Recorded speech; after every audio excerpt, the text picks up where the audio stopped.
এক দোকানদারকে আমি 1 লক্ষ টাকা দিলাম, সে আমাকে কোন হারে দিবে? হালাল পন্থা কি?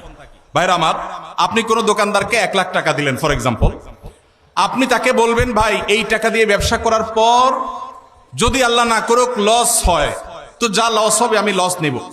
তোমার ব্যবসার পুঁজি আছে 10 লাখ টাকা, আমি সাথে 1 লাখ যোগ করলাম, তাহলে 11 লাখ হলো। 11 লাখে টোটাল ব্যবসাটা চলবে। ব্যবসাটা করার পর একটা পর্যায়ে দেখা গেল লস হয়ে গেছে, তো তোমার কি চলে গেছে? 11 লাখ টাকা যদি আমাদের 11,000 টাকা লস হয়, তো আমার 1,000 যাবে, তোমারও 10,000 যাবে। আর যদি লাভ হয়, সেক্ষেত্রে লাভের পার্সেন্টেজটা ঠিক করতে হবে। কিরকম? যে এই 1 লাখ টাকা আমি কত পার্সেন্ট পাবো?